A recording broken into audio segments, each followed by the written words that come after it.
السلام علیکم ورحمۃ اللہ وبرکاتہ۔ الحمدللہ والصلاة والسلام علی رسول اللہ وعلی آلہ واصحابہ ومن تبعہم بإحسان الی یوم الدین۔ قرب قیامت ہے اور دور ایسا چل رہا ہے کہ ہر ایک اپنی جیبیں بھرنے کے لیے، اپنے پیٹ بھرنے کے لیے، مال کسوٹنے کے لیے ایک دوسرے سے آگے بڑھنے کی کوشش کر رہے ہیں، چاہے وہ سیاسی طور پر ہو، چاہے وہ مذہبی طور پر ہو۔ یہ سلسلہ بالخصوص ہمارے پاکستان میں بڑھتا چلا جا رہا ہے۔ یہ رجب کا مہینہ ہے اور جو شہرت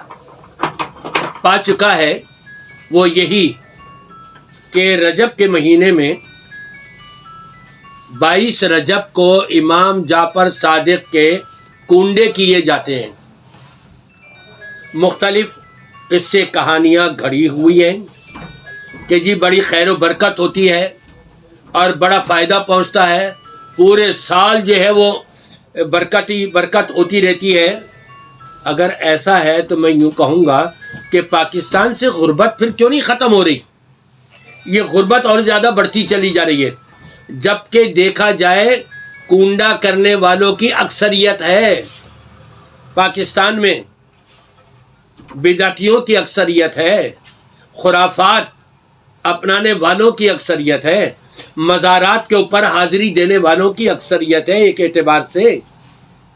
تو یہ غربت ختم کیوں نہیں ہو رہی پاکستان سے؟ ہر سال آپ کنڈے منا رہے ہو اور یہ نظریہ ہے کہ جو بھی کنڈے منائے گا امام جعفر صادق رحمۃ اللہ علیہ کے نام کے، یقیناً بڑی خیر و برکت ہوگی۔ تو پھر تو پاکستان مقروض بھی نہیں رہنا چاہیے، پاکستان کے تمام افراد امیر ترین ہو جانے چاہیے،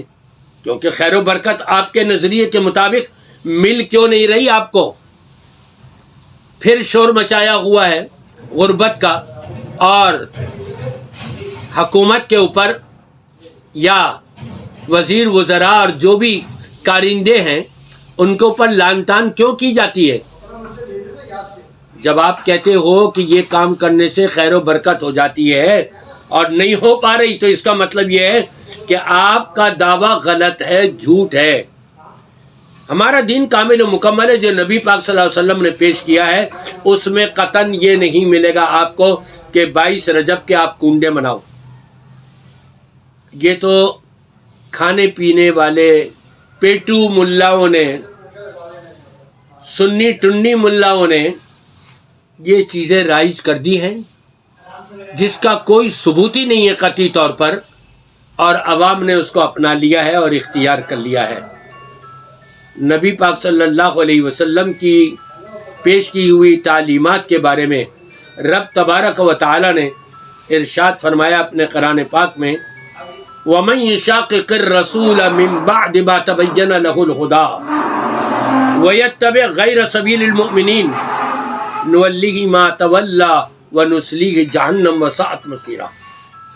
ہدایت واضح ہو جانے کے بعد، نبی کی پیش کی ہوئی تعلیمات آ جانے کے بعد، اب اس سے ہٹ کر، مومنوں سے ہٹ کر کے، یقیناً صحابہ ایمان والے تھے، جی تابعین ایمان والے تھے، انہوں نے یہ کنڈے نہیں منائے، اور ان سے ہٹ کر کے پھر جو بھی کام کیا جا رہا ہے، رب العالمین فرماتا ہے ہم جہاں وہ جا رہے ہیں ہم ان کو پھیر دیں گے، جاؤ ٹھیک ہے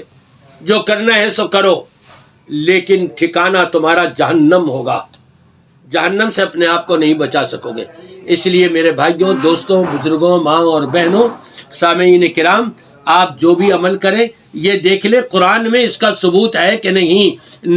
اللہ نے، نبی نے فرمایا ہے کہ نہیں، یہ کرنے کا حکم دیا ہے کہ نہیں، نبی نے یہ خود کیا ہے یا نہیں، صحابہ کرام نے، خلفائے راشدین نے کیا ہے یا نہیں۔ اگر وہاں سے ملتا ہے قرآن و سنت سے تو کرے، اور اگر قرآن و سنت سے نہیں ملتا تو یہ باباؤں کی قصے کہانیوں پر